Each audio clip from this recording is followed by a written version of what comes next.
Hello everyone, welcome to our channel Easy Preparation। आज आम NMMS exam 2025 महामाराथन class करवा। यही महामाराथन क्लास रे पेपर 2 सेट रो तुमर अष्टम श्रेणी विज्ञान रो पार्ट 2 रो आम क्लास करवा। पार्ट 1 रे आम चैप्टर 1 रु चैप्टर 10 पर्यंत कंप्लीट करथिले।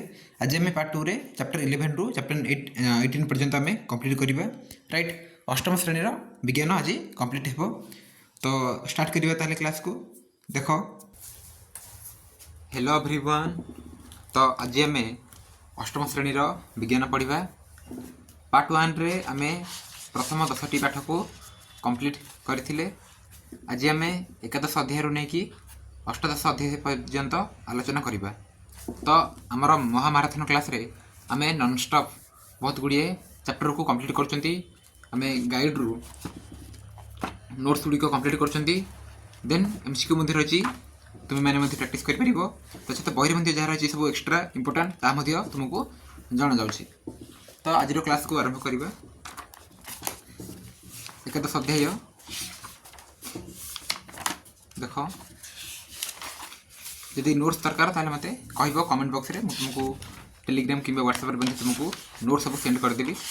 तो एकादश अध्याय रही बल और चाप। देख, फास्ट आम कनसेप्ट पढ़ा, देन एमसीक्यू रही मुझे तुमको कहबी आउ बुक रू जहाँ रही मुझे जनइबी। तो बल और चाप एकादश अध्याय ये देख जहाँ रही जहाँ स्थिर वस्तु को गतिशील एवं गतिशील वस्तु को स्थिर करें, यार गतिर बेग वृद्धि कि ह्रास करें कि यार गतिर दिग बदल पारे, ताकू बल कहती। बल कौन पिला माने ना गतिशील वस्तु को हूँ स्थिर कर गतिशील कराइपर कि जो बेगर वृद्धि कि ह्रास कर दिगबंधी परिवर्तन कर कौन ना बल। बल एक सदस्य राशि, कारण यार परिमाण और दिग रही है। यह पे सदस्य राशि आसो परिमाण रही सहित दिग रही। राइट, डिस्टेंस सहित डायरेक्शन रही। बल वस्तुर गति अवस्था कि आकृति कि उभय गति अवस्था और आकृति परिवर्तन घटाई पारे। बल कौन ना वस्तुर गति अवस्था कि आकृति कि उभय गति अवस्था और आकृति परिवर्तन घटाई पारुछि। दुटी वस्तु मध्य स्पर्श जनित अंतक्रिया बेले क्रियाशील बल को संस्पर्श बल कहती। संस्पर्श बल कौन ना जो आसला अंतक्रिया बेले, राइट, जिते संस्पर्श किसी आसूँ ठेला बल आसला, टन बल आसला, घर्षण बल आसला, संस्पर्श बल उदाहरण। नेक्स्ट, दुटी वस्तु मध्य परस्पर को स्पर्श नकरी मध्य अंतक्रिया थिले क्रियाशील वस्तु को बा क्रियाशील बल को आम असंस्पर्श बल बोली कहबा। यदि अंतक्रिया नहीं, राइट, स्पर्श जदि न करुछि, चुंबकीय बल आसला, विद्युत बल आसला, महाकर्षण बल आसला, एसबू आसो। जदि दुईटी बल परस्पर विपरीत दिगरू प्रयोग कराए तेज परिणामी बल प्रयुक्त बल द्वयर अंतरफल सह सामान हुए। कौन वस्तु पर दुई विपरीत दिगरू क्रियाशील होता समपरिमाण बल गुड़िकर परिणामी बल शून्य हुए। स्थिर वस्तुरे बल प्रयोग कले वस्तुर गति करे। राइट, स्थिर वस्तु जब आम कौन करना बल प्रयोग करें ताले वस्तुटी कौन कर गति कर मुवमेंट कर। गतिशील वस्तु सम्मुखें प्रतिबंधक रखिले वस्तुर बेग कमी जाए और बदली जाए। जब आम किसी प्रतिबंधक रखा, राइट, ताले कौन हम ना हूँ तो बेग कमिज आउ दिग बदल पार। यही प्रकार पर्यवेक्षण में आमको सिद्धांत मिलूँ वस्तु पर बल प्रयोग हेले यार गतिर बेग और दिग परिवर्तन हो पाए। प्रयुक्त बल गतिशील वस्तुर गति दिगरे प्रयोग हेले वस्तुर बेग वृद्धि पाए। यदि उक्त बलर गतिर विपरीत दिगरे प्रयोग कराए तेज यार बेग ह्रास पाए बा कमे। गतिशील वस्तुर बेगरे कि यार गतिर दिगरे कि उभय यार गतिर बेग और गतिर दिगर परिवर्तन घटिले यहाँ वस्तुटी कौन कहती ना गति अवस्था परिवर्तन बोली कहती। यार थिला गति बल और गति। नेक्स्ट, संस्पर्श बल कौन ना ठेला और टणा बल प्रयोग हेले मांसपेशीर सामर्थ्य जो बल प्रयोग संभव हुए। तेणु एपरी बल को मांसपेशी बल कहती। मांसपेशी बल आम जब ठेलिबा, राइट, टाणिबा तार कौन होती मांसपेशीर यूज हो। परिपाक बेले खाद्य नळीर संकोचन और प्रसारण पर मांसपेशी बल आवश्यक। मांसपेशी बल द्वारा चलवा, दौड़ा, खेलवा, व्यायाम करवा, कुस्ती कसरत करवा, पहरिया। नेक्स्ट रही जो आम रसला कौन ना बिल बाड़ी शारीरिक परिश्रम करने आदि कार्य मांसपेशी बल द्वारा संभव हुए। मांसपेशी बल एक संस्पर्श बल आसो। राइट, नेक्स्ट आसला घर्षण बल। घर्षण बल कौन कहूँ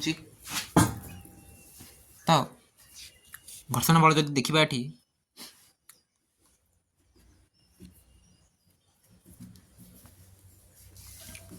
एक गड़ुवा बल किसी समय पर आपे आपे स्थिर होता है। ए क्षेत्र में सीधासख कौन बल वस्तु पर क्रियाशील होता जमापड़ूना। तेणु एक लुकायित बल वस्तु पर कौन हुए ना क्रियाशील हुई वस्तुर गतिर अवस्था को परिवर्तन कर जमापड़ी कारण बल बिना गति अवस्था परिवर्तन असंभव बिना बल में गतिर अवस्था परिवर्तन आसपार ना यह अदृश्य बलटी वस्तुर गति दिगरे विपरीत दिगरे कार्य करे यह घर्षण बल बोली कहती लगालगी हो रही दुईटी पृष्ठ मध्य आपेक्षिक गति घर्षणर कारण आपेक्षिक गति बेले गोटे पृष्ठ अन्य पृष्ठ को संस्पर्श बस्पर्श करते तेणु घर्षण बल संस्पर्श बल राइट। नेक्स्ट आसला असंस्पर्श बल। असंस्पर्श बल कौन कहूँ ना कारक वस्तु कारक वस्तुत्व वस्तु को स्पर्श नक अंतक्रिया संभव चुंबक चुंबकीय वस्तु को आकर्षण करे राइट। आकर्षण बल टणा बल सदृश आकर्षण बल विकर्षण बल ठेला बल सदृश किंतु यही बल क्रियाशील केते कारक वस्तु को स्पर्श करे नहीं मात्र अंतक्रिया जो संभव हुए तेणु चुंबकीय बल असंस्पर्श बल। महाकर्षण बल कौन कहूँ ना आकाश वर्षा बिंदु आपे आपे भूमि पड़े ऊपर को टेकाटे पकड़े ताहा कौन हुए ना किसी बाट ऊपर को जाए पुणी आपे आपे तलू को आसे गचर पाचिला आंब आपे आपे तलू को खसी पड़े ए क्षेत्र में निश्चित भाव एक बल वस्तु सबको उच्चर तलू को पृष्ठ को टाणे एपरी बल को आम कौन कह माध्याकर्षण बल बोली कहू। आम समस्त यह आकर्षण बल पृथ्वीर केन्द्र आड़ को कार्यकारी हुए यह आमर ओजन कहती ए संपर्क में गवेषणा कर सार आइजाक न्यूटन एक तथ्य आविष्कार करते विश्व में जेकोसी दुईटी वस्तु परस्पर को स्पर्श नक आकर्षण करती यही वस्तु को महाकर्षण बल बोली कहती कहीं बल वस्तु द्वयर गुणफल और से दूरता पर निर्भर करें। माध्याकर्षण बल एक प्रकार माध्याकर्षण बल राइट। माध्याकर्षण बल एक प्रकार माध्याकर्षण बल पृथ्वी पृष्ठ पृथ्वी पृष्ठ किसी उच्चतार रही जेकोसी वस्तु को मध्य क्रियाशील माध्याकर्षण बल ही माध्याकर्षण बल तो महाकर्षण बल ये कहीपर राइट। महाकर्षण बल माध्याकर्षण बल महाकर्षण बल एक असंस्पर्श बल आसो राइट। महाकर्षण माध्याकर्षण बल असंस्पर्श आसो बोली कहुई तो ये तुम एमसीक्यू रही एमसीक्यू गुड़ी तुम्हें भल भाव कौन कर ना स्क्रीनशॉट नियो स्क्रीनशॉट नहीं पढ़ी पार ना जब तुमको पीडीएफ जब दरकार ताले मते कहबो मु तुमको पीडीएफ मते सेंड करदेबी ठीक अच्छे।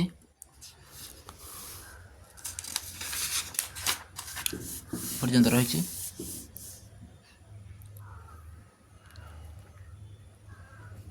नेक्स्ट टाइम देखिबा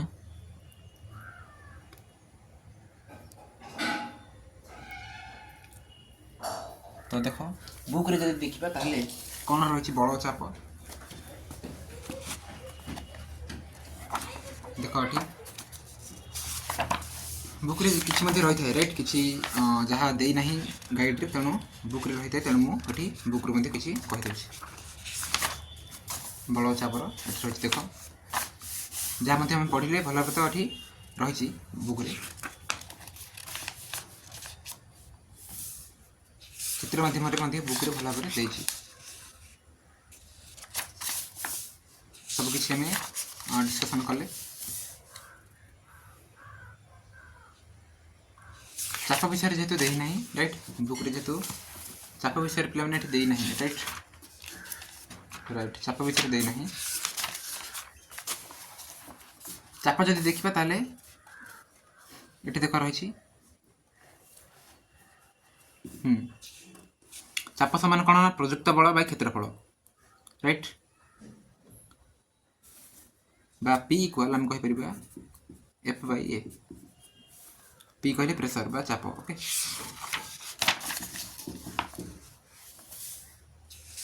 नेक्स्ट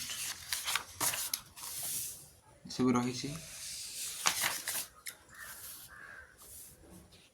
एक मध्य पढ़ी जहाँ देना ये पढ़ी भल भाव।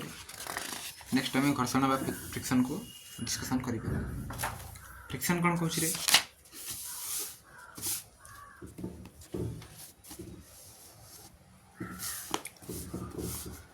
घर्षण प्रयुक्त बलर विपरीत दिगरे क्रियाशील हुए घर्षण बा फ्रिक्शन गोटे पृष्ठ थी अन्य एक पृष्ठर संस्पर्श थिबा बेले बल प्रयोग द्वारा यह गतिशील होबार संभावना थिले किंबा गतिशील हेउथिले घर्षण बल क्रियाशील हुए। नेक्स्ट देखिबा नेक्स्ट रही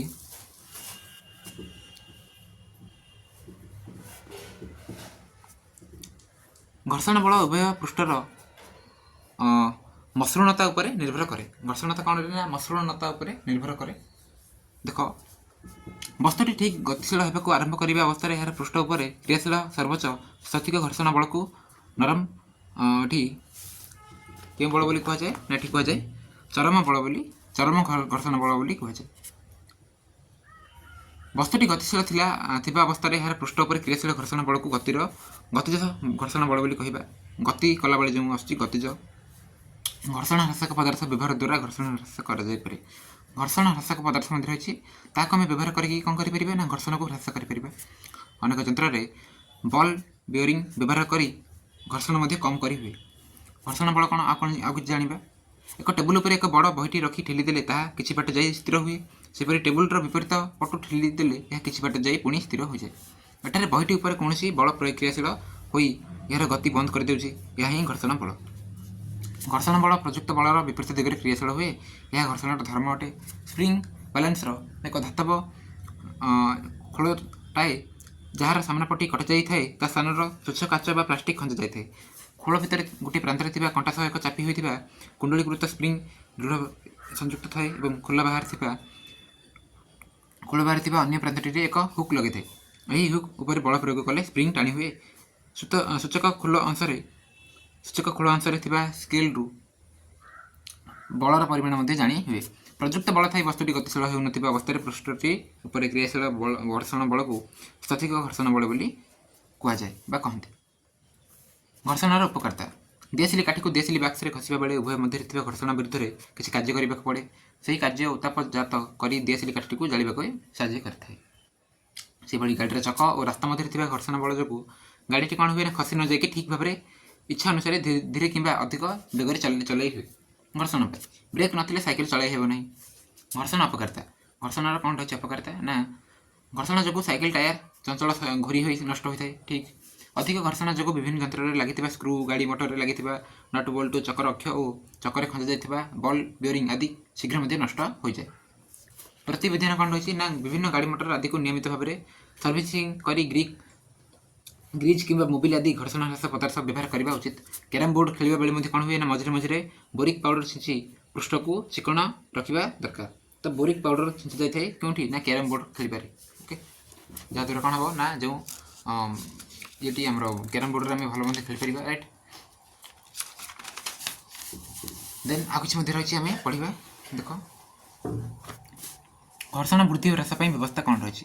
ପିନ୍ଧିଥିବା ଜୋତା ବା ଚପଲର ସୋଲର ମଧ୍ୟ ଭାଗରେ କଟା ଚିହ୍ନ ଥିବାର ଦେଖିଥିବ। ଏହାଦ୍ୱାରା କ'ଣ ହୁଏ ନା ଚାଲିଲା ବେଳେ ପାଦ ଖସିଯାଏ ନାହିଁ। ଏହା ରାସ୍ତା ଓ ଜୋତା ମଧ୍ୟରେ ଘର୍ଷଣ ବୃଦ୍ଧି କରିବା ପାଇଁ କରାଯାଇଥାଏ। ସେଭଳି cycle, scooter, motor cycle, tractor, bus, truck ଆଦି ଟାୟାରର ପୃଷ୍ଠ କଟା ହୋଇଥାଏ। ତ ତଦ୍ୱାରା କ'ଣ ହୁଏ ନା ରାସ୍ତାରେ ଚାଲୁଥିବା ବେଳେ ଚକ ଓ ରାସ୍ତା ମଧ୍ୟରେ ଘର୍ଷଣ ବଢ଼ାଇ ହୁଏ। ତେଣୁ ଗତିକୁ ହ୍ରାସ ମଧ୍ୟ ବା ବୃଦ୍ଧି କରାଯାଇପାରେ, ଯେହେତୁ କ'ଣ ରହିଛି ନା କଟା ଦାଗ ରହିଥାଏ। ସେଭଳି ଚଳନ୍ତା ଯାନଗୁଡ଼ିକ ଦରକାର ବେଳେ ଅଟକାଇବା ପାଇଁ ବ୍ରେକ୍ ବ୍ୟବସ୍ଥାରେ ବ୍ରେକ୍ ପ୍ୟାଚ୍ ଲାଗିଥାଏ। ଚକଟି ବୁଲୁଥିବା ବେଳେ ବ୍ରେକ୍ ଲାଗିଥିବା ରବର ଗଦି ଓ ରିମ୍ ମଧ୍ୟରେ କିଛି ଫାଙ୍କା ଥାଏ। ବ୍ରେକ୍କୁ ଚାପିଲେ ରବର ଗଦି ଓ ରିମ୍ କ'ଣ ହୁଏ ନା ପରସ୍ପର ଲାଗିଯାଇ ଘର୍ଷଣ ଫଳରେ ଗତି କମାଇ ଦିଏ। ବ୍ରେକ୍କୁ ଛାଡ଼ିଦେଲେ ଗାଡ଼ିଟି କ'ଣ ହୁଏ ନା ପୂର୍ବ ପରି ପୁଣି ଚାଲିଥାଏ। ସେଭଳି ଘର୍ଷଣ କମାଇବା ପାଇଁ କ'ଣ ରହିଛି ସବୁ ବ୍ୟବସ୍ଥା ଆମେ ଦେଖିବା। କଳକାରଖାନାମାନଙ୍କ ଯନ୍ତ୍ରପାତିଗୁଡ଼ିକର ତେଲ, ଗ୍ରିଜ୍ ବା ଗ୍ରାଫାଇଟ୍ ପାଉଡ଼ର ବ୍ୟବହାର କରି ଘର୍ଷଣ କମାଇ ଦିଆଯାଏ। ଫଳରେ କ'ଣ ହୁଏ ନା ଦୁଇ ଯନ୍ତ୍ରାଂଶ ମଧ୍ୟରେ ଏକ ପତଳା ଆବରଣ ସୃଷ୍ଟି ହେବାରୁ ଘର୍ଷଣଟା ମଧ୍ୟ କମିଯାଏ। କ୍ୟାରମ୍ ବୋର୍ଡ଼ ଓ କ୍ୟାରମ୍ ଡଚ୍ ମାଧ୍ୟମରେ ଘର୍ଷଣ କମାଇବା ପାଇଁ କେଉଁ ପାଉଡ଼ର ଆମେ ପଢ଼ିଲେ ନା ବୋରିକ୍ ପାଉଡ଼ର ବ୍ୟବହାର କରାଯାଏ। କେତେକ ଯନ୍ତ୍ରପାତିରେ ଛୋଟ ଛୋଟ ଚକ ଲଗାଇ ସେଗୁଡ଼ିକୁ ନ ଖସାଡ଼ି ସହଜରେ ମଧ୍ୟ ଗଡ଼ାଇ ହୁଏ। ଯେମିତିକି ବାକ୍ସ ଆସିଲା, ଆଟାଜି ଆସିଲା ଇତ୍ୟାଦି ଚକ ଲଗାଇ ଦେଇଥାଏ, ଯାହାଦ୍ୱାରା କ'ଣ ହେଇପାରିବ ନା ଯାଇପାରିବ, ଗଡ଼ିକି ଯାଇପାରିବ। ଯଦି ସେ ଗୁଡ଼ିକରେ ଯଦି ଚକ ନ ଲଗାଇଥାନ୍ତା ତାହେଲେ କ'ଣ ହୋଇଥାନ୍ତା ନା ସେ ଜିନିଷ ବସ୍ତୁଟି ସରିଯାଇଥାନ୍ତା। ରାଇଟ୍, ଶୀଘ୍ର ସରିଯାଇଥାନ୍ତା। ଚକ ମଧ୍ୟ ସରେ କିନ୍ତୁ ବହୁତ କମ୍ ପରିମାଣରେ। ରାଇଟ୍, ପ୍ରବାହ ଘର୍ଷଣ କ'ଣ କହୁଛି। ବିଜ୍ଞାନରେ ଉଭୟ ତରଳ ଓ ଗ୍ୟାସୀୟ ପଦାର୍ଥକୁ ପ୍ରବାହ କହନ୍ତି, ହେଲା ଫ୍ଲୁଇଡ଼। ତରଳ ଗ୍ୟାସୀୟ ପଦାର୍ଥ ବିଶିଷ୍ଟ ମାଧ୍ୟମରେ ସଜୀବ ଓ ନିର୍ଜୀବମାନଙ୍କ ଗତି ବେଳେ ଏକ ପ୍ରକାର ଘର୍ଷଣ ବଳ ଗତିଶୀଳ ବସ୍ତୁ ଉପରେ କ'ଣ ହୁଏ ନା କ୍ରିୟାଶୀଳ ହୁଏ। ଆଉ ଏହାକୁ ସାଧାରଣ ଭାବରେ କ'ଣ କହନ୍ତି ପ୍ରବାହ ଘର୍ଷଣ ବୋଲି କହନ୍ତି। ପ୍ରବାହ ମଧ୍ୟରେ ଗତି କରୁଥିବା ବସ୍ତୁ ଉପରେ କ୍ରିୟାଶୀଳ ଘର୍ଷଣ ବଳକୁ କ'ଣ କୁହାଯାଏ ନା ଡ୍ରାଗ୍ ବୋଲି କୁହାଯାଏ। ପ୍ରବାହ ଘର୍ଷଣ ନିମ୍ନଲିଖିତ କାରକ ଉପରେ ନିର୍ଭର କରେ। କ'ଣ? ପ୍ରବାହ ମଧ୍ୟରେ ବସ୍ତୁର ବେଗ, ବସ୍ତୁର ଆକୃତି, ଦେନ୍ ରହିଛି ପ୍ରବାହତା। ରାଇଟ୍, ପ୍ରବାହର ପ୍ରକୃତି ବା ଧର୍ମ।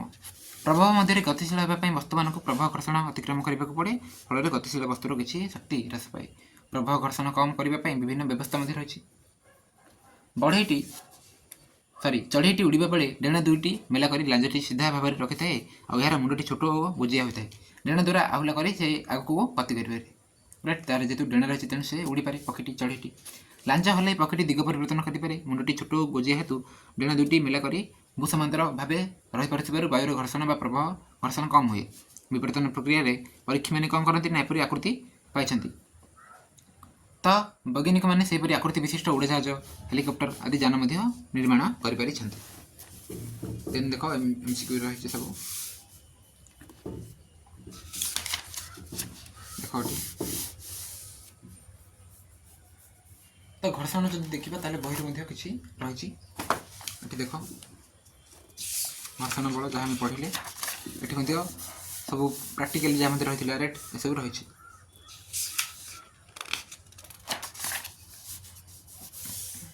नेक्स्ट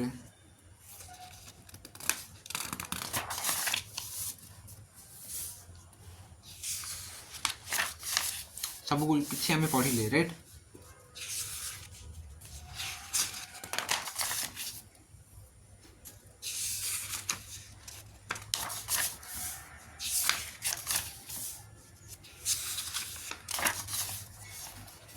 नेक्स्ट आम ध्वनि को पढ़ा ध्वनि कौन कहूँ रे ना साउंड ओके कंपित वस्तु ध्वनि सृष्टि हुए तो कंपित वस्तु ध्वनि सृष्टि हुए अर्थात ध्वनि शुणा जाऊ नथिबा बेले ताहाकू स्पर्श कले कंपन अनुभव करिहेबो नाही तो ध्वनि कौन आम शुणिपारू कि शुणा जाऊ नथिबा बेले ताहाकू स्पर्श करी मध्ये आम अनुभव करिपारू ध्वनि को आम शुणिपारू वस्तुर आखपाख बा आगपछ किंबा ऊपर तल गति जोगु ही कंपन सृष्टि हुए कंपन बंद हेले ध्वनि आदौ सृष्टि हेबो नाही गोटे कंपित वस्तु ध्वनि सृष्टि हुए केतेक क्षेत्र में ही कंपन को सहजरे देखी हुए अधिकांश क्षेत्र में कंपनर आयाम आम्प्लीट्यूड एत छोट जे ताहा आमको देखा जाए ना मात्र ताको अनुभव आम कर मनुष्य सृष्टि करथिबा ध्वनि मनुष्य मैंने स्वरपेटिका साहाଯ୍ୟରେ कौन करती ना ध्वनि सृष्टि करती गलार आंगुड़ी रखिले एक स्थान उच्च जना पड़े यह आम शरीर स्वर बाक्स कहती यह वायु नलीर ऊपर भाग में रही है से भाई दुईटी कंठ को राइट दुईटी कंठरज्जु स्वरपेटिकार ए पाखर से पाखक एपरी भाव में लगी रही था जेपरिक से मध्य वायु जावाई एक सूक्ष्मरंध्र थाए ध्वनि संचालन मध्यम रही आवश्यक ध्वनि गति करने एक मध्यम आवश्यक यह शून्य गति करें ना भैक्यूम बा शून्य गति करें ना ध्वनि ध्वनि तरल पदार्थ गति करें जलचर प्राणी डल्फिन और तिमी इत्यादि जल में परस्पर मध्य कौन करती ना भावर आदान प्रदान करते राइट आमर कान साहाଯ୍य आम ध्वनि को शुणी था तो कान को श्रवण इंद्रिय कहुए यार बाह्य अंशर आकार एक काहाली परी कान मध्य ध्वनि तरंग प्रवेश करी कौन करे ना कान नलीर अपर प्रांत वृत्ताकार परदार आघात दिए यही परदाटी टाण झिल्ली में तैयारी या कर्णपटक बोली कहती कर्णपटह ध्वनि शुणिबार प्रधान भूमिका ग्रहण करे मन रख जे कर्णपटह रही ध्वनि शुणा ध्वनि शुणिबारे मुख्य भूमिका ग्रहण करुच्ची आम शरीर में कर्णपटह ध्वनि कंपन को ग्रहण कर श्रुति स्नायु साहाଯ୍ୟରେ मस्तिष्क को पठाई थाए मस्तिष्क एक कंपन को अनुभव कले आम यह शुणिपार कंपनर आयाम आवर्तकाल और आवृत्ति एक निर्दिष्ट अवस्था उत्तर पार्श्व को उभय पार्श्व को कणिकाटीए निर्दिष्ट समय व्यवधान में एपट सेपट हो गति करने को कंपन कहती भाइब्रेशन यह दोलन गति कहुए कंपन ही दोलन गति कंपित कणिकाटी गोटे पार्श्वर अन्य पार्श्व को गति कर पुनश्च से पार्श्व को फेरी आसवा एक पृष्ठ दोलन बोली कहते राइट एक पृष्ठ पुनः दोलन कंप्लीट नेक्स्ट कौन सी दोलनशील वस्तु प्रति सेकेंड्रे जितटी पुनः दोलन करे ताको आवृत्ति कहती यार एकक कौन ना दोलन पर सेकेंड बा हर्ज है 1 हर्ज इक्वल एक दोलन बाय एक दोलन बाय एक सेकेंड्रे केते दोलन होची ताही एक हर्ज गोटे माध्यम कंपित कणिका एक पूर्ण दोलन करने को जेपरी जी समय निए ताकू से कणिकार आवर्त काल बोली कहती टाइम पीरियड यार एकक सेकंड है आवर्त कालर एकक सेकंड ध्वनि तीक्षणता बा तारत्व ध्वनि तरंगर आवृत्ति और निर्भर करे कंपनर आवृत्ति अधिक हेल्ले ध्वनि तीक्षण और आवृत्ति कम हेल्ले ध्वनि कर्कश हुए उदाहरण स्वरूप देख ड्रम कंपन आवृत्ति कम हेतु कर्कश हुए हुइसिल आवृत्ति अधिक हेतु यह तीक्षण हुए ठीक अच्छे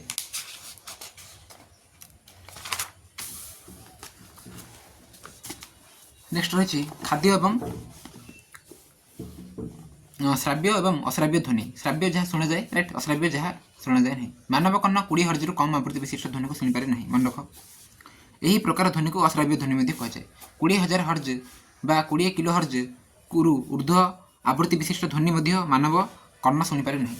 मानव कर्णर श्राव्य आवृत्ति परिसर केवल केते ना 20 हर्ज रु 20 हर्ज पर्यंत, 20 किलो हर्ज। कुकुर मैंने 50 हर्ज आवृत्ति विशिष्ट ध्वनि को शुणी पारती। बादुड़ी 100 किलो हर्ज ध्वनि को शुणिपारे। आजिकल विभिन्न रोग चिन्हट कौन हो अल्ट्रासाउंड यंत्र व्यवहार कर निर्गत तरंगर आवृत्ति 20 हर्ज रु बेसी होता है। ध्वनि प्रदूषण यार कारण बाहर अदरकारी विभिन्न गैस और कणिक मान उपस्थिति जो ध्वनि प्रदूषण हुए। गाड़ी मोटर केंका शब्द है, कलकारखाना जो बाहर राइट यंत्रपाति निर्गत घर घर नाद, विभिन्न विस्फोरण ध्वनि, देन आतसबाजी फुटबार शब्द, डाकबाजी यंत्र उच्च तीव्रता विशिष्ट ध्वनि आदि ध्वनि प्रदूषण मुख्य कारण अटंती। ध्वनि प्रदूषण क्षतिकारक प्रभाव रही। ध्वनि प्रदूषण उच्च रक्तचाप, हृदरोग, हार्ट अटैक, विभिन्न प्रकार स्नायुविक रोगर कारण होता है। मात्राधिक ध्वनि कार्य कले व्यक्तिर श्रवण शक्ति संपूर्ण आंशिक मात्रा नष्ट हो संभावना थाए। तेणु आम जो अधिक हाई साउंड रू कौन करने को पड़ो ना आमको बचाक पड़ो। ध्वनि प्रदूषण को कमाई पार यार उपाय रही। यंत्रचालित मेसीन और गृहोपकरण में साइलेंसर खंजा आवश्यक। जानवाहन श्रुति मधुर हर्न व्यवहार करने आवश्यक। रास्तार उभय पार्श्व और गृहर चतुर्पार्श्व वृक्षरोपण कर ध्वनि प्रदूषण को ध्वनि प्रदूषण कुप्रभाव को आम कमाई पार। गछ कौन करे ना कि साउंड को ऑब्जर्व करें। ठीक अच्छे, तेणु आम वृक्षरोपण कर ध्वनि को कौन कर कमाई पार। ओके, शब्द प्रदूषण रही। शब्द प्रदूषण तेणु आम यहाँ कमाई पार। ये MCQ रही सब कौन कर तुम्हें प्राक्ट कर स्क्रीनशॉट नियो, यहाँ प्राक्ट कर ध्वनि देख जहाँ रही तुम बुक रे। ओके,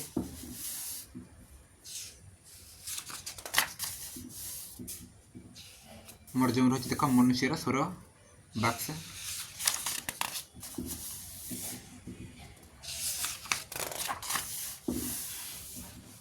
ये देख रही मानव कर्ण, ये रही कर्णपट राइट, आम शुणिपार।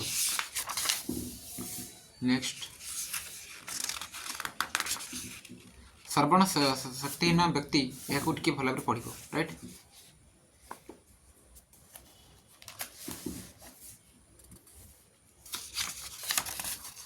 पर्यंत रही। नेक्स्ट आम देखा विद्युत स्रोतर रासायनिक प्रभाव। देख कौन कही पाठरे ना विद्युत स्रोतर रासायनिक प्रभाव कौन रही आम ए आलोचना करवा। तरल पदार्थ मध्य केतेक विद्युत सुपरिवाही और केतेक विद्युत कुपरिवाही अटे। अम्ल बा क्षार बा लवणर जलीय द्रवण विद्युत परिवहन करे। केतेक द्रवण कौन हुए ना विद्युत प्रभावित हेले ताहा मध्य किसी रासायनिक प्रतिक्रिया संघटित हुए। ये प्रतिक्रिया जनित प्रभाव गुड़ी को विद्युत स्रोतर रासायनिक प्रभाव कहुए। विद्युत विश्लेषण पद्धति एक धातव पदार्थ उपर अन्य एक धातुर प्रलेप देवा पद्धति को विद्युत प्रलेपन बोली कहुए। प्राय समस्त धातु विद्युत सुपरिवाही। शुखिला काठ, रबर, कागज, प्लास्टिक, काच, पोर्सिलिन आदि विद्युत कुपरिवाही। मनुष्य शरीर, जल, मृत्तिका, ग्राफाइट आदि विद्युत सुपरिवाही अटे। से भाई आम टर्च लाइट बल्ब बदल में LED बा लाइट एमिटिंग डायोड बल्ब व्यवहार कले ताहा कम विद्युत स्रोत जलिबा। LED बल्ब रे दुईटी तार बाहरी थाए, गोटे सामान्य बड़ आ अन्यटी सामान्य छोट। एगुड़ी को लीड्स बोली कहुए। बल्ब परिपथ में संयोग कले लंबा LED टी को युक्त अग्र और छोट LED टी को वियुक्त अग्र सह जोग करे। लंबाटी को वियुक्त पटे प्लस पटे और छोटी को वियुक्त माइनस पटे जोग कराए। और जो बाहरी ताहा होची लीड्स। ओके, मैं चित्र मध्य देखेबी अच्छी। लेंबू रस, अम्ल, कस्टिक सोडा, क्षार, खाଇବା लुण एवं ए समस्त विद्युत सुपरिवाही। मात्र चीनी द्रवण विद्युत कुपरिवाही। अम्ल, क्षार और लवणर द्रवण विद्युत सुपरिवाही अटे। सेलर युक्त अग्र सह संयुक्त विद्युत अग्र को एनोड बोली कहुए। राइट, गोटे सेलर युक्त अग्र सह संयुक्त विद्युत अग्र को कौन कह एनोड। वियुक्त पटे जो रही संयुक्त ताकू कैथोड बोली कह। 1800 मसीह इंग्रेज वैज्ञानिक विलियम निकोलसन अम्लीकृत जल में विद्युत प्रवाह करी युक्त अग्र पाखर ऑक्सीजन और वियुक्त अग्र पाखर हाइड्रोजन गैस बाहर परीक्षा कर जानी। प्रत्येक पदार्थर परमाणु मध्य युक्तात्मक और वियुक्तात्मक चार्ज सम परिमाण में था। तेणु मोट चार्ज शून्य अटे। प्रत्येक परमाणु युक्तात्मक चार्ज थी अंश को युक्तात्मक आयन, वियुक्तात्मक चार्ज थी अंश को वियुक्तात्मक आयन बोली कहती। धातव लवणर द्रवणता द्रवण विद्युत प्रवाह द्वारा उक्त धातु को कौन हुए ना पृथक करी अन्य एक धातु उपर जमा करने प्रक्रिया को विद्युत प्रलेपन मध्य कहती। कलंकी लगुवा धातु उपर कलंकी लागू नथिबा धातुर प्रलेप दी जाए राइट। यह द्वारा धातुर सौंदर्य औज्ज्वल्य और स्थायित्व मध्य वृद्धि कर पारे। टीण डबा तैयारी लुहा उपर टीण धातुर प्रलेपन दी जाए। टीण लुहा अपेक्षा अधिक मूल्यवान और कलंकी प्रतिरोधी टीणटा आसो ठीक अच्छे लुहा अपेक्षा। शिल्प क्षेत्र में आउ गोटे कौन ना दस्ता दस्ता मान कौन ना जिंक है दस्तार मध्य प्रलेप दी जाए लुहा उपर। शिल्प क्षेत्र में अनेक निकृष्ट धातु उपर उत्कृष्ट धातुर प्रलेपन दी जाए। यही पद्धति रूपा कि सोनार लवणर द्रवण विद्युत विश्लेषण द्वारा ब्रोंज बुड़ी चूड़ी उपर रूपा बा सोनार प्रलेप दी जाए। यही विश्लेषण में ब्रोंज गुड़िक वियुक्त विद्युत अग्रभाग पर कार्य करें। क्रोमियम धातु चकचक करे ताहरे कलिंक धर ना यह दाग परिप्रतिरोधक मात्र यार व्यवहार व्यय सापेक्ष माने अधिक टंका लगे से लुहा निर्मित साइकेल मोटर साइकेल आदि हैंडल रिम उपर क्रोमियम धातुर पतला प्रलेप दे सेगुड़ी चकचक कराए। यह द्वारा कौन हुए ना खर्च कम हुए उपकरण गुड़िक स्थायित्व आकर्षणीय वृद्धि पाई। रही देख एमसीक्यू गुड़िक स्क्रीनशॉट नियो।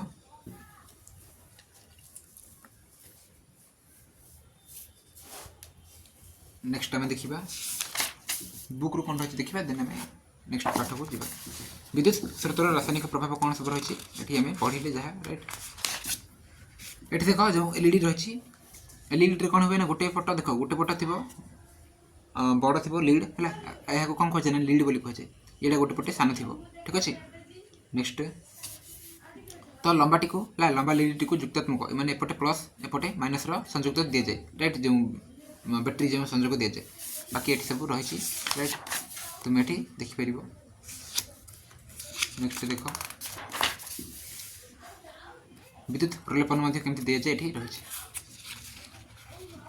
नेक्स्ट केतेक प्राकृतिक घटना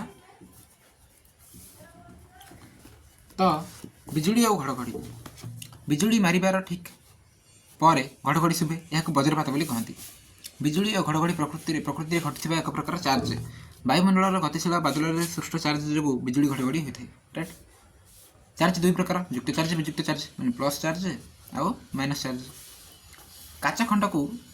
काचदंड को रेशम कनारे घसिले काचदंड सृष्टि चार्ज को युक्तात्मक चार्ज और रेशम कनारे सृष्टि चार्ज को वियुक्तात्मक चार्ज बोली कहुए। सम प्रकार चार्ज परस्पर को आकर्षण करती माने प्लस प्लस आकर्षण हे और असम प्रकार प्लस माइनस माइनस प्लस सब कौन करेंगे ना चार्ज परस्पर को आकर्षण करती। घर्षण जनित पदार्थ सृष्टि चार्ज को स्थिर विद्युत चार्ज बोली कहुए। घर्षण जनित पदार्थ सृष्टि चार्ज को स्थिर विद्युत चार्ज बोली कहवा। यह चार्ज स्वतः गतिशील नुहे केतक निर्दिष्ट परिस्थिति में यह गतिशील कराइले यह द्वारा कौन हुए ना विद्युत स्रोत सृष्टि होता है ठीक अच्छे।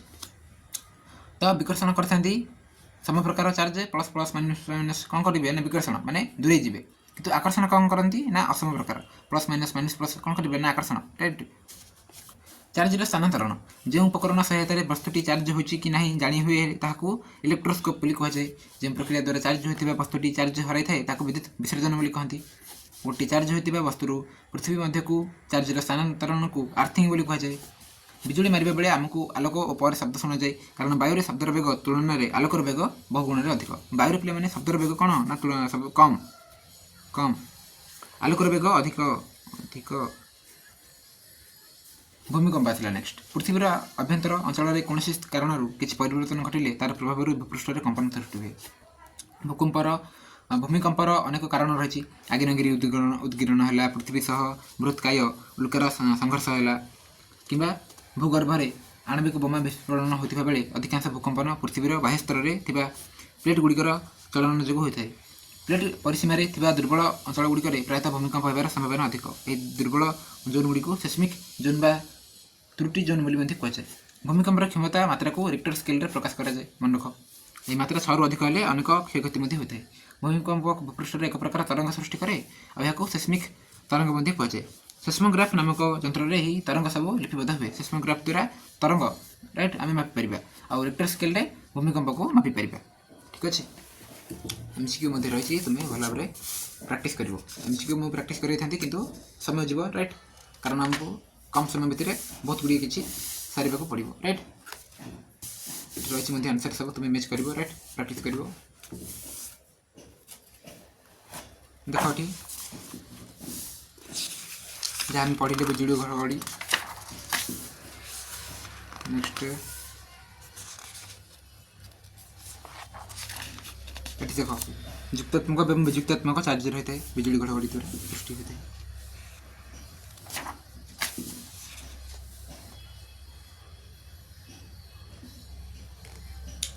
एठी रही देख जे पृथ्वीर गठन केमिति ना अंतः कोर रही बाह्य कोर रही देन मेंटल आउ भूत यही भाव में आम पृथ्वी तैयारी।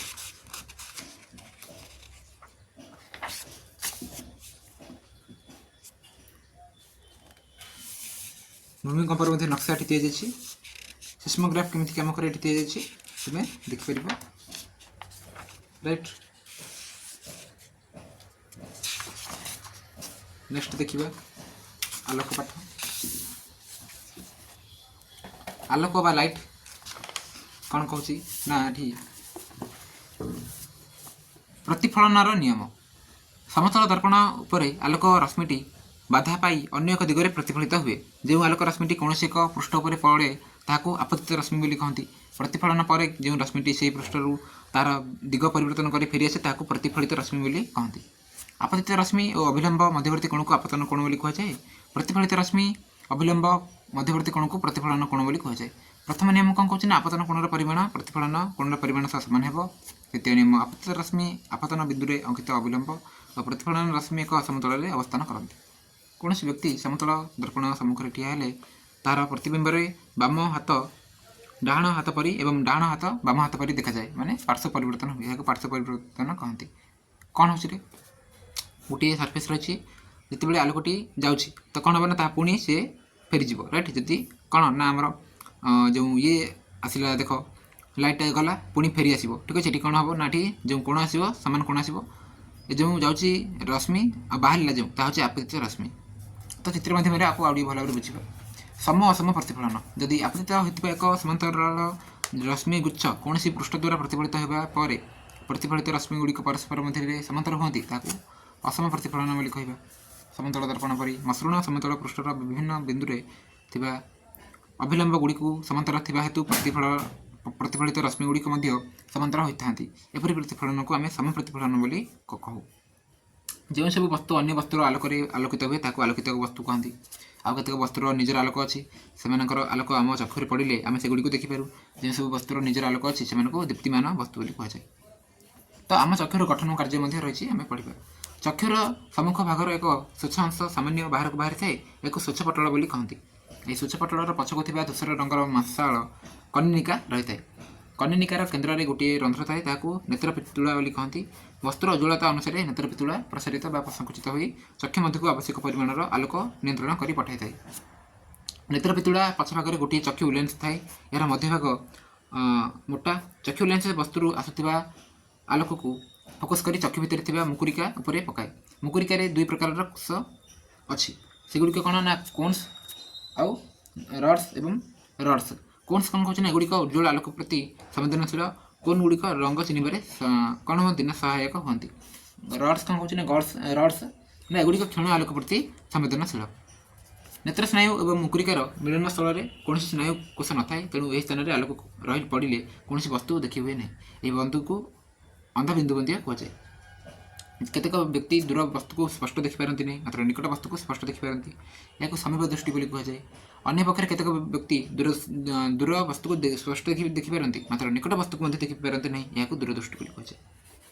समीप दृष्टि पाख वस्तु को देखिपारे दूरदृष्टि दूर वस्तु को देखिपारे राइट। ये एमसीक्यू रही तुम्हें भल भाव में प्राक्ट कर। देन आम देखा नेक्स्ट एपटे रही बुक जब आम देखा ताले देख जदि आम गोटे मिरर नेबा राइट आउ लाइट नेबा तो देख जितेबाला मिरर नौ ये देख ये चित्र को तो मिरर नौ मिरर गोटे रखिंट मिरर कौन हो ना करेन्ट अप्लाई मैंने पुणी रिफ्लेक्ट हो पार राइट। तो आम कौन कले ना प्रतिफलित रश्मि देख ये आपतित रश्मि है राइट गला रश्मिटा जिते बाजिला मिरर को से पुणी हम कौन ना प्रतिफलित हम है प्रतिफलित हम। तो जदि आम सीधा गोटे भूलंब गोटे टाणा राइट अभिलंब गोटे टाणा ताले कौन हम ना एपटे आई को आर सेम हम मैंने आपतित रश्मि प्रतिफलित रश्मि जो कोण आसला ता सेम हम राइट जो जमी जाओ तार अपोजिट सेमती ही जीव ठीक अच्छे ये टाइप तुम चित्र देखिपार राइट नेक्स्ट देख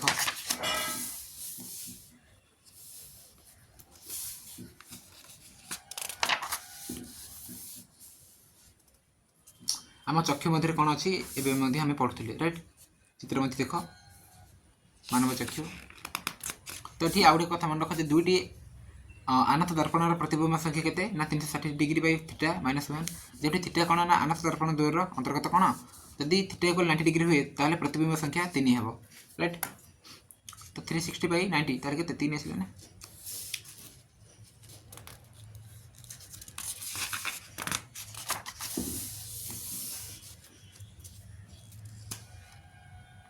तो गोटे व्यक्तिर चक्षु नील कहबार अर्थ होची यार कन्निका देखा नील राइट एक मन रख बाकी जहाँ रही आम पढ़े प्रजापतिर पे तुम देखी बाकी ब्रेल पद्धति रही ब्रेल पद्धति कौन हो पारे ना अंध मान अंध मैंने देखिपारे राइट अंध मान जानापी लेटर गुड़ा ये टाइप किसी लिखा जाए राइट ब्रेल पद्धति देखी पढ़ी पर्यंत रही है नेक्स्ट देखा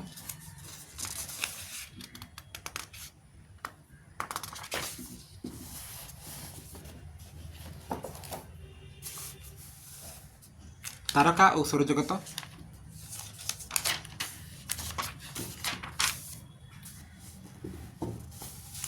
तो आम तारका सौरजगत विषय में पढ़ा देख राति आकाश में देखा जाता प्राकृतिक आलोकपिंड गुड़ी महाकाशीय महाजागतिक वस्तु बोली कहुए जो महाकाशीय वस्तु गुड़िक दपदप करते तारा तारका बा नक्षत्र बोली कहुए मैंने निजे गोटे गोटे आलोकर उत्स जो महाकाशीय वस्तु गुड़िक स्थिर आलोक प्रदान करने भाई देखा जाती से ग्रह कहुए ग्रह बा उपग्रह बोली कहुए एमकर निजर आलोक ना निकटवर्ती नक्षत्र आलोक मैंने आलोकित होती सूर्य आसवे कौन ना नक्षत्र आसवे आमर ग्रह सब कौन आसो ना 8टी ग्रह रही मंगल ग्रह है पृथ्वी है बुध ग्रह है शुक्र ग्रह है सब उपग्रह कौन आसो चंद्र आसला राइट तो चंद्र चंद्र हूँ राति आकाशर उज्ज्वलतम महाकाशीय वस्तु चंद्रर निजर आलोक ना यह सूर्यर आलोक आलोकित हुए गोटे अमावास्या अन्य अमावास्या पर्यंत गोटे पूर्णिमार अन्य पूर्णिमा पर्यंत समय प्राय के 29 दिन 12 घंटा 43 मिनिट 12 सेकेंड यही समय को चंद्रमास बोली कहुए सूर्य आकर्षण और चंद्रर अवस्थान नहीं ये समय कौन हुए ना 10-12 घंटा कम बा बेसी हो पारे अमावास्या कौन हुए ना सूर्य देखा जाए ना पूर्णिमा कौन हुए ना फुल बा कंप्लीट चंद्र देखा जाए राइट सूर्य कहूँ चंद्र चंद्र देखा जाए नहीं अमावास्या पुणी अमावास्या पर 15 दिन में कौन हुए ना पूर्णिमा हुए आउ देखा जाए पूरा कंप्लीट मून देखा जाए नक्षत्र बा तारका महाकाशीय वस्तु मान दूरता आलोक वर्ष एक प्रकाश कराए आलोक एक वर्ष जो दूरता अतिक्रम करे एक आलोक वर्ष कहते आलोकर बेग सेकेंड प्रति प्राय 3 लाख किमी एक वर्ष आलोक अतिक्रम कर दूरता प्राय के 9.5 × 10⁻12 किमी यही एक आम सूर्यर दूरता प्राय 8 आलोक मिनिट आसव तारकापुंज महाकाश तारका गुड़िक विभिन्न आकार में सज्जित हो रही परी देखा जाती यह तारकापुंज बा तारापुंज बोली कहुए नक्षत्र मंडल कहुए आमर सबुठ जनाशुना नक्षत्र मंडल हूँ सप्तर्षि मंडल आकाश एक प्रश्नवाचक चिन्ह पर देखा जाए राइट ये टाइप किसी देखा ए 7 कोटी उज्ज्वल तारका दृष्टिगोचर होती पूरा 7टी देखा जाए फुटिकी भारत में यह सप्तर्षि मंडल नाम नामित अटे से भाई काल पुरुष मंडल सप्तर्षि मंडल भली अन्यतम तारकापुंज शीत दिन संध्या पर अल्प राति हेले यह स्पष्ट देखा जाए एवं समय तुम देखिपर राति खाली आखिरे ए 7 बा 8टा तारा देखा जाती ग्रीक ज्योतिर्विद मैंने यहाँ शिकारी आकृतिर कल्पना कर शिकारी तारा बा हंटर कहुए यार मध्यभाग कौन हुए ना 3टी तारा एक रेखार रही था आकाश उज्ज्वलतम तारका सीरीयस अटे आकाश उज्ज्वलतम तारका डेस ना सीरीयस ओके सीरीयस कैसियोपिया उत्तर आकाश में देखा जाता आउ एक जनाशुना तारकापुंज यह प्रायतः इंग्रेज अक्षर W कि M परी देखा जाए कैसियोपिया ओके उत्तर आकाश देखा जाए सप्तर्षि मंडल अनुपस्थित कैसियोपिया ध्रुव तारा चिन्हबार साहाय्य करे नेक्स्ट आसला सौरजगत सूर्य तारा चारिपटे घुरुवा 8टी ग्रह से उपग्रह ग्रहणपुंज धूमकेतु उल्का इत्यादि को नहीं सौरजगत आम गठित प्रथम पढ़ा मुख्य आसवे सदस्य सूर्य सूर्यर व्यास के 1.392 × 10⁻6 किमी यह पृथ्वी व्यास प्राय 109 गुण अटे यार वस्तुत्व प्राय 2 × 10⁻⁴ 10 किलोग्राम। यह पृथ्वीर वस्तुत्वर प्राय 3 लक्ष गुण अटे। नेक्स्ट कही सूर्य तार परिवार को नहीं आकाशगंगा गैलेक्सी केन्द्र चारिपटे परिक्रमण करुच्ची। सहित सूर्य निज अक्ष चतुर्दिगरे प्राय 25 दिन थे आवर्तन करे, मैंने निजे घरे 25 दिन में। यह मुख्य उपादान हूँ हाइड्रोजेन और हिलियम। सूर्य कौन रही ना हाइड्रोजेन और हिलियम रही। ग्रह आसला, ग्रह गुड़िक देखा प्राय गोलाकार। एमान कक्ष गुड़िक अंडाकृति। कक्षपथ में थे परिक्रमण करने जो समय लगे ग्रहर परिक्रमण काल कहुए। पृथ्वीर परिक्रमण काल के ना प्राय 365 दिन 6 घंटा 1 वर्ष। परिक्रमण करने सहित ग्रह मैंने निज अक्ष चारिपटे घूरती, निजे घूरती। यही घूर्णन को आवर्तन बोली कहुए। निजे घूरने को आवर्तन, सूर्य चारिपटे घूरने को परिक्रमण। राइट, ग्रहर थे आवर्तन पर लगुवा समय को तार आवर्त काल आवर्तन काल कहती। पृथ्वीर आवर्तन काल प्राय के 23 घंटा 56 मिनिट 1 दिन। जो विज्ञानी मान मतरे शुक्र और यूरेनस पूर्व पश्चिम को आवर्तन करते बेले अन्य ग्रह मैंने सब पश्चिम पूर्व को कौन करती ना गति करती आवर्तन करती। तो गोटे गोटे ग्रह विषय में आम पढ़ा। बुध ग्रह दूरता अनुसार बुध सूर्यर निकटतम ग्रह। आयतन अनुसार यह सौरजगतर क्षुद्रतम ग्रह। यार परिक्रमण काल प्राय के 58 दिन, आवर्तन काल प्राय 59 दिन। बुधर वायुमंडल प्राय ना। यार पृष्ठदेश बंधुर आसो। राइट, बंध टाइप्र और खाल खमारे परिपूर्ण। शुक्र यह पृथ्वीर निकटतम ग्रह। यार पृष्ठ पथुरिया किंतु यह घेरी रही एक बहलिया और ईषत हलदिया वायुमंडल। यह मुख्यतः कार्बन डाइऑक्साइड, सल्फ्यूरिक एसिड और हाइड्रोफ्लोरिक एसिड इत्यादि विषाक्त गैस भर्ती। तेणु शुक्र में जीवन संभव हो पार ना। बहलिया वायुमंडल जो यार दिवा समय तापमात्रा प्राय 480 डिग्री सेल्सियस और यह जलशून्य। शुक्र में पड़ुवा सूर्यालोक प्राय 85 डिग्री 85% यार वायुमंडल प्रतिफलित हुए। तेणु पृथ्वी यह खूब उज्ज्वल देखा जाए। क्यों ग्रह शुक्र यह संधि तारा कि पाहांती तारा कहती। यही संधि तारा पाहांती तारा शुक्र ग्रह को आम कही। पृथ्वीर स्थल भाग को भूमंडल, जल भाग को वायुमंडल तथा समस्त प्राणी और उद्भिद को जैवमंडल बोली कहुए। अनुकूल वायु, जल, भूभाग और उपयुक्त परिमाणर सूर्यालोक ही यह जैवमंडल वृद्धि और विकास में सहायक होइछि।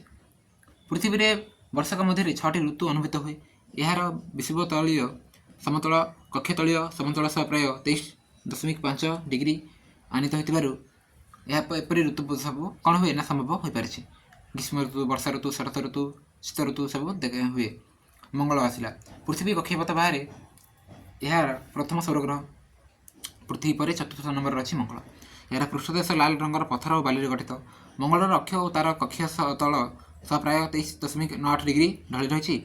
मंगलर 2टी उपग्रह डिमस और फोबस 1877 मसीह आविष्कृत होता। नेक्स्ट आसला बृहस्पति। सौरजगतर बृहत्तम ग्रह बृहस्पतिर पृष्ठदेश मुख्यतः गैस और तरल पदार्थ गठित। बृहस्पतिर 63टी उपग्रह मध्य साधारण दूरवीक्षण यंत्र में 4टी उपग्रह देखी होची। बृहस्पतिर आउ बड़ ग्रह आसो कि बृहस्पति सौरजगत गोटे क्षीण बलय यह ग्रह को परिक्रमण करुच्ची 1979 मसीह जमापड़ी। यार आवर्तन काल के 9 घंटा 55 मिनिट। बृहस्पति को दूरवीक्षण देखिले यार दक्षिण गोलार्धर एक विराट लाल दाग देखी हे। बृहस्पतिर माध्याकर्षण पृथ्वीर माध्याकर्षण प्राय के 2.64 गुण 2.64 गुण। नेक्स्ट रही शनि। ईशात पीतरंगर ग्रह शनि आयतन में सौरजगत द्वितीय बृहत्तम ग्रह। द्वितीय आसो। समग्र ग्रहटी हाइड्रोजेन, हिलियम, एमोनिया, मिथेन परी गैस पूर्ण। अद्यावधि आविष्कृत यार 60टी उपग्रह मध्य टाइटन बृहत्तम अटे। यूरेनस 1781 मसीह विलियम हर्सनेल द्वारा आविष्कृत होता। यूरेनस यह सौरजगतर सबुज ग्रह। यह सबुज रंग एठारे मिथेन और एमोनिया देखा जाए। यार प्राय 10टी क्षीण बलय 1977 मसीह आविष्कृत होलानी। समस्त ग्रह में कठिन अंश किसी ना। राइट, जो यूरेनस किसी कठिन अंश ना। शुक्र भली पूर्व पश्चिम को घूर्णन करे और यार कक्ष तलीय समतल सह प्राय 98 डिग्री ढल रही है। तेणु यहाँ ओलटी पड़ा नटुपरी कहुए। राइट, तो सबुज ग्रह कहुए यूरेनस को, नील ग्रह कहुए आमर पृथ्वी को। राइट, लाल ग्रह कहुए मंगल को, नेपच्यून। 1846 मसीह गॉटफ्रीड गालेन द्वारा आविष्कृत नेपच्यून अधुना सौरजगतर दूरतम ग्रह। यार 6 गोटी बलय 1999 ମସିହାରେ ଆବିଷ୍କୃତ ହୋଇଥିଲା। ବାୟୁମଣ୍ଡଳ ପିଲାମାନେ ମିଥେନ୍ ଗ୍ୟାସରେ ପୂର୍ଣ୍ଣ, ଏହାକୁ ନୀଳବର୍ଣ୍ଣ ମଧ୍ୟ କୁହାଯାଏ। ରାଇଟ୍, ଏହା ନୀଳବର୍ଣ୍ଣ ଦେଖାଯାଏ। ସୂର୍ଯ୍ୟଠାରୁ ଅନେକ ଦୂରରେ ଥିବାରୁ ଏହା ଏକ ହିମ ଗୋଲକ ରୂପେ ମଧ୍ୟ ପ୍ରତୀୟମାନ ହୁଏ। ଏହାର ପୃଷ୍ଠର ତାପମାତ୍ରା କେତେ ଆସିବ? -23 ଡିଗ୍ରୀ ସେଲସିୟସ୍, ମାନେ ବହୁତ ଥଣ୍ଡା। ଗ୍ରହମାନଙ୍କ ମଧ୍ୟରେ ଏହାର ପରିକ୍ରମଣ କାଳ ସର୍ବାଧିକ, ଆଉ ଆମର ମଧ୍ୟ 165 ବର୍ଷ ସହ ସମାନ। ସୌରଜଗତର ଅନ୍ୟାନ୍ୟ ଜ୍ୟୋତିଷ୍କ ବା ଗ୍ରହଣପୁଞ୍ଜ। ଗ୍ରହ ଉପଗ୍ରହମାନଙ୍କୁ ଛାଡ଼ି ଅନେକ ଗ୍ରହାଣୁ ମଙ୍ଗଳ ଓ ବୃହସ୍ପତିର କକ୍ଷପଥ ମଧ୍ୟରେ ରହି ସୂର୍ଯ୍ୟ ପରିକ୍ରମା କରୁଛନ୍ତି। ଏମାନଙ୍କୁ ଏକତ୍ର ଗ୍ରହଣପୁଞ୍ଜ ମଧ୍ୟ କୁହାଯାଏ। ଗ୍ରହାଣୁମାନଙ୍କ ମଧ୍ୟରେ କେତେକର କକ୍ଷପଥ ପୃଥିବୀର କକ୍ଷପଥକୁ ଛେଦ କରୁଛି, ଏଣୁ କୌଣସି ଏକ ସମୟରେ ଏମାନେ ପୃଥିବୀର ମାଧ୍ୟାକର୍ଷଣ କ୍ଷେତ୍ର ମଧ୍ୟକୁ ପ୍ରବେଶ କରିବା ସମ୍ଭାବନା ଥାଏ। ଧୂମକେତୁ ଆସିଲା। ସମୟ ସମୟରେ ଲାଞ୍ଜ ଥିବା ଏକ ଉଜ୍ଜ୍ୱଳ ବସ୍ତୁ ଆକାଶରେ ଦେଖାଯାଏ। ଏହାକୁ ଧୂମକେତୁ ବା ଲାଞ୍ଜ ତାରା ବୋଲି କହନ୍ତି। ଏକ ଲମ୍ବାଳିଆ ଅଣ୍ଡାକୃତି କକ୍ଷରେ ଧୂମକେତୁ ସୂର୍ଯ୍ୟ ଚାରିପଟେ ପରିକ୍ରମଣ କରେ। ପ୍ରତି ଧୂମକେତୁର ଗୋଟିଏ ମୁଣ୍ଡ ଲାଞ୍ଜ ଥାଏ। ଗୋଟିଏ ଧୂମକେତୁର ମୁଣ୍ଡ ବା ନ୍ୟୁକ୍ଲିୟସର ବ୍ୟାସ ପ୍ରାୟ କେତେ ନା 10 କିମି ଥିବାବେଳେ ପୁଚ୍ଛ ହଜାର ହଜାର କିଲୋମିଟର ପର୍ଯ୍ୟନ୍ତ ଲମ୍ବିପାରେ। ନେକ୍ସଟ ଆସିଲା ଉଲ୍କା ଓ ଉଲ୍କାପିଣ୍ଡ। ଅନ୍ଧାର ରାତିରେ ଯେଉଁ ମହାକାଶୀୟ ବସ୍ତୁ ଆଲୋକର ଝଲକ ସୃଷ୍ଟି କରି ଭୂପୃଷ୍ଠ ଆଡ଼କୁ ପଡ଼ିବାର ଦେଖାଯାଏ, ସେଗୁଡ଼ିକୁ କ'ଣ କୁହାଯାଏ? ନା ଉଲ୍କା ବୋଲି କହନ୍ତି। ଆଉ ଏହା ଖସୁଥିବା ତାରା ମଧ୍ୟ କୁହାଯାଏ। ଯେଉଁ ଉଲ୍କା ଗୁଡ଼ିକ ଆକାରରେ ବଡ଼, ସେଗୁଡ଼ିକ ସମ୍ପୂର୍ଣ୍ଣ ପୋଡ଼ି ନଯାଇ ନା ଭୂପୃଷ୍ଠରେ ଆସି ପଡ଼ିଥାନ୍ତି। ଏଗୁଡ଼ିକ ଥଣ୍ଡା ହୋଇ ପୁଣି ପଥର ଆକାରରେ ପଡ଼ି ରହନ୍ତି। ସେଗୁଡ଼ିକୁ ଉଲ୍କାପିଣ୍ଡ ବୋଲି କୁହାଯାଏ। କୃତ୍ରିମ ଉପଗ୍ରହ ବା ସ୍ୟାଟେଲାଇଟ୍। Right, satellite. କୃତ୍ରିମ ଉପଗ୍ରହ ମନୁଷ୍ୟକୃତ ଓ ଏଗୁଡ଼ିକ ବୈଜ୍ଞାନିକ ପଦ୍ଧତିରେ ପୃଥିବୀ ଚାରିପଟେ ନିର୍ଦ୍ଦିଷ୍ଟ କକ୍ଷରେ ଘୁରାଯାଇଥାଏ। କିନ୍ତୁ କିଛି କୃତ୍ରିମ ଉପଗ୍ରହ ଏବେ ତିଆରି ହେଲାଣି, ଯେଉଁମାନଙ୍କର ପରିକ୍ରମଣ ସମୟ ପୃଥିବୀର ଆବର୍ତ୍ତନ ସମୟ ସହିତ ସମାନ ଅଟେ। ଏମାନେ ପୃଥିବୀର ଏକ ନିର୍ଦ୍ଦିଷ୍ଟ ସ୍ଥାନ ଉପରେ ସ୍ଥିର ଥିବା ପରି ଜଣାପଡ଼ନ୍ତି, ତେଣୁ ଏମାନଙ୍କୁ ଭୂସ୍ଥିର ଉପଗ୍ରହ ମଧ୍ୟ କୁହାଯାଏ। ଆଉ କେତେକ କୃତ୍ରିମ ଉପଗ୍ରହ ସାହାଯ୍ୟରେ ମହାକାଶରୁ ଭୂପୃଷ୍ଠ ଓ ଭୂ ଆଭ୍ୟନ୍ତରରେ ଥିବା ଜଙ୍ଗଲ, ଖଣି, ପ୍ରାକୃତିକ ଗ୍ୟାସ୍, ପେଟ୍ରୋଲିୟମ ଗ୍ରହ ସ୍ତର ଇତ୍ୟାଦି ବିଷୟ ମଧ୍ୟ କ'ଣ କରାଯାଏ? ନା ସନ୍ଧାନ କରାଯାଏ। ଏମାନଙ୍କୁ ସୁଦୂର ସନ୍ଧାନୀ ଉପଗ୍ରହ ମଧ୍ୟ କହନ୍ତି। ନା କିଛି ଆମକୁ ସବୁ ଡାଟା ଦେଉଛନ୍ତି। ରାଇଟ୍, ଉପରୁ ଆମକୁ କ'ଣ ସ୍ୟାଟେଲାଇଟ୍ ମାଧ୍ୟମରେ ଡାଟା ଦେଉଛନ୍ତି। ଭୂସ୍ଥିର ଉପଗ୍ରହ ଦ୍ୱାରା ଟେଲି ଯୋଗାଯୋଗ, ଦୂରସଞ୍ଚାରଣ, ବିଭିନ୍ନ କାର୍ଯ୍ୟକ୍ରମର ସିଧା ପ୍ରସାରଣ ବା ଲାଇଭ୍ ଉପଗ୍ରହ ମାଧ୍ୟମରେ ଶିକ୍ଷାଦାନ ଇତ୍ୟାଦି ସମ୍ପାଦନ କରାଯାଇପାରୁଛି। 1957 ମସିହା ଅକ୍ଟୋବର 4 ତାରିଖ ଦିନ ସ୍ପୁଟନିକ୍ 1 କୃତ୍ରିମ ଉପଗ୍ରହକୁ ମହାକାଶକୁ ପଠାଇ ରୁଷିଆ କୃତ୍ରିମ ଉପଗ୍ରହର ଯୁଗର ଆରମ୍ଭ କରିଥିଲା। ଭାରତର ପ୍ରଥମ କୃତ୍ରିମ ଉପଗ୍ରହର ନାମ ହେଉଛି ଆର୍ଯ୍ୟଭଟ୍ଟ। ଅନ୍ୟ କେତେକ ଭାରତୀୟ କୃତ୍ରିମ ଉପଗ୍ରହ ହେଲା ଇନସାଟ୍, IRS, କଳ୍ପନା 1, ଏଡୁସାଟ୍ ଇତ୍ୟାଦି। ତ ଆମର ଯଦି ଦେଖିବା ନ୍ୟାଚୁରାଲ ସ୍ୟାଟେଲାଇଟ୍ ବା ପ୍ରାକୃତିକ ଉପଗ୍ରହ ହେଉଛି ଚନ୍ଦ୍ର, କାହାର ନା ଆମର ପୃଥିବୀର। ବାକି ସବୁ ବହୁତ ଗୁଡ଼ିଏ ମଧ୍ୟ ମନୁଷ୍ୟକୃତ ଉପଗ୍ରହ ରହିଛି ସ୍ୟାଟେଲାଇଟ୍ ଗୁଡ଼ିକ। ଏଠି ସ୍କ୍ରିନଶଟ୍ ନିଅ, ସବୁକୁ ପ୍ରାକ୍ଟିସ୍ କରିବ।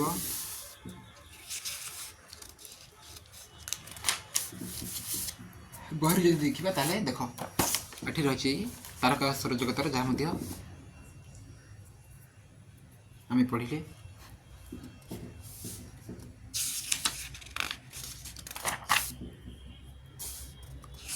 ସବୁ ଟେବୁଲ ଗୁଡ଼ାକ ଭଲ ଭାବରେ ପଢ଼ିବ। ଓକେ,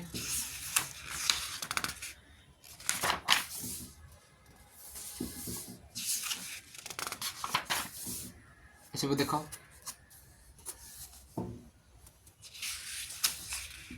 ସୌରଜଗତ ରହିଛି।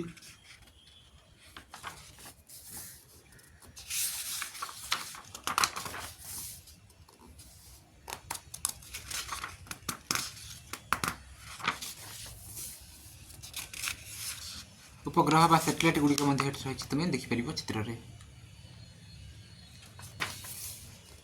ତୁମର ନେକ୍ସଟ ବା ଲାଷ୍ଟ ଚାପ୍ଟର ରହିଛି ବାୟୁ ଓ ଜଳ ପ୍ରଦୂଷଣ। ଦେନ୍ ଆମର ଏଥ୍ କ୍ଲାସ୍ର ସାଇନ୍ସ କମ୍ପ୍ଲିଟ୍ ହେବ। ବାୟୁ ଓ ଜଳ ପ୍ରଦୂଷଣ କ'ଣ କହୁଛି? ନା ପ୍ରଦୂଷଣ ଉଭୟ ଜଳ ଓ ବାୟୁକୁ ପ୍ରଦୂଷିତ କରେ। Carbon monoxide, carbon dioxide, sulphur dioxide, nitrogen oxide, methane, chlorine ଓ କେତେକ ଧାତବ ପ୍ରଦୂଷକ ବାୟୁ ପ୍ରଦୂଷକ ଅଟନ୍ତି। ଅଙ୍ଗାରକାମ୍ଳ ଭଳି ଗ୍ରୀନ୍ ହାଉସ୍ ଗ୍ୟାସ୍ ଯୋଗୁଁ ବିଶ୍ୱତାପନ ହେଉଛି। ଜଳ ଏକ ମୂଲ୍ୟବାନ ପ୍ରାକୃତିକ ସମ୍ପଦ। ଆମେ ଜଳ ସଂରକ୍ଷଣ ମଧ୍ୟ କରିବା ଆବଶ୍ୟକ। କଳକାରଖାନା, ତାପଜ ବିଦ୍ୟୁତ୍ କେନ୍ଦ୍ର, ଯାନବାହନ, ଜାଳେଣୀ କାଠର ଦହନରୁ ନିର୍ଗ ଧୂଳିକଣା ଓ ଧୂଆଁ ବାୟୁ ପ୍ରଦୂଷଣ କରେ। ମାଟି ରାସ୍ତାରେ ଗାଈ ଗୋରୁ ଓ ଯାନବାହନ ଗଲେ ଅଧିକ ଧୂଳି ଉଡ଼ି ବାୟୁ ମଧ୍ୟ ପ୍ରଦୂଷଣ କରେ। ଆଗ୍ନେୟଗିରି ଉଦ୍ଗୀରଣରୁ ନିର୍ଗତ ବିଷାକ୍ତ ଗ୍ୟାସ୍ ବାୟୁ ପ୍ରଦୂଷଣ କରିଥାଏ। ସମସ୍ତ ବାୟୁ ପ୍ରଦୂଷଣ କରିଥାନ୍ତି। ରାଇଟ୍, ସବୁ ବାୟୁ କ'ଣ କରନ୍ତି? ନା ବାୟୁକୁ ପ୍ରଦୂଷଣ କରିଥାନ୍ତି।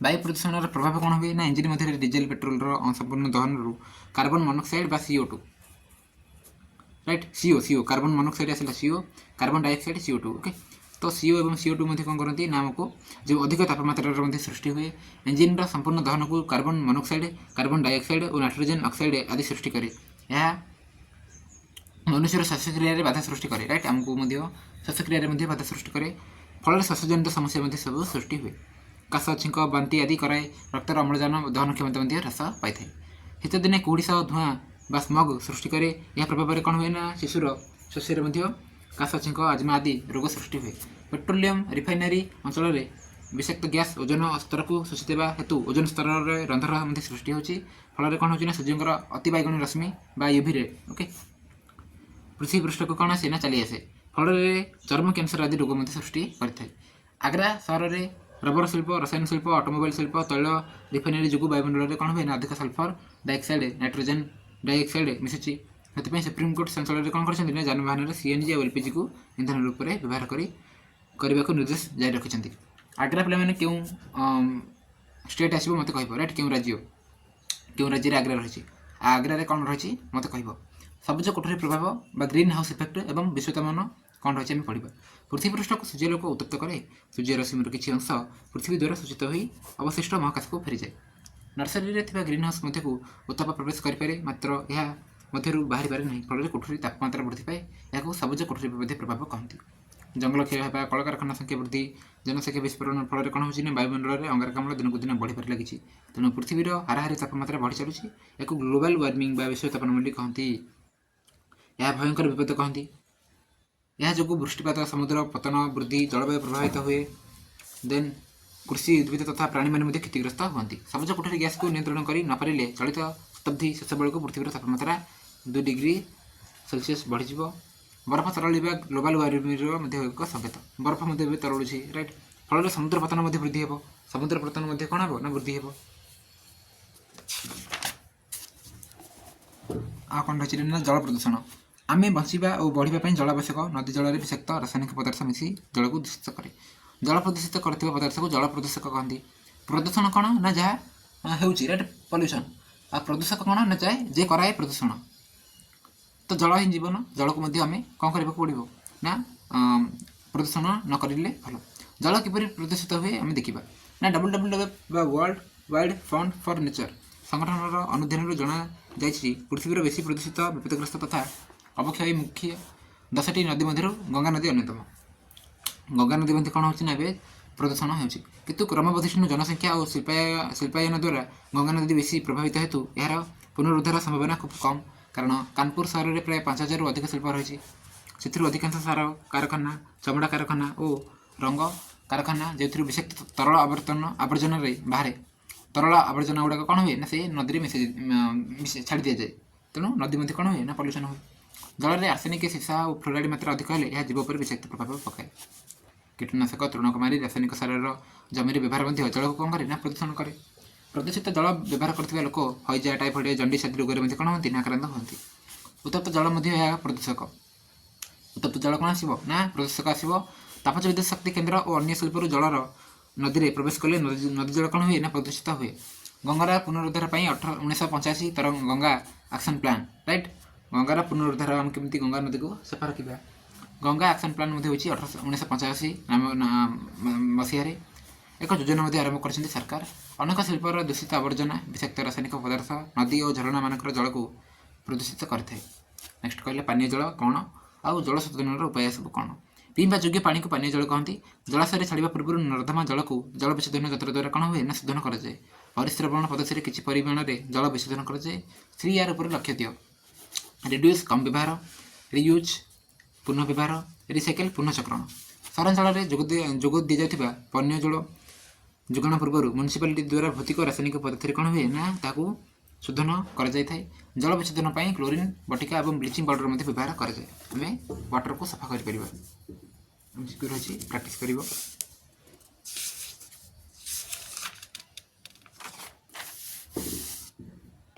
फाइनाली आम कंप्लीट कर साइंस को बही देख जहाँ रही वायु जल प्रदूषण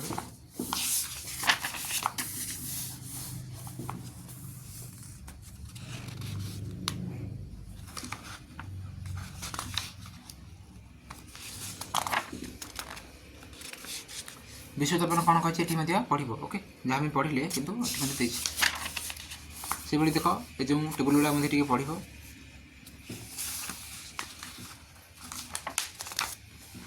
जल विशोधन प्रकल्प ये टाइप किसी रही है।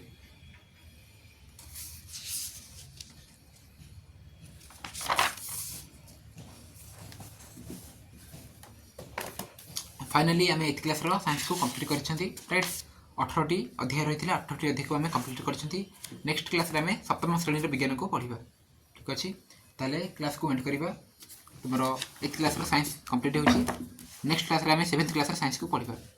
Thank you all.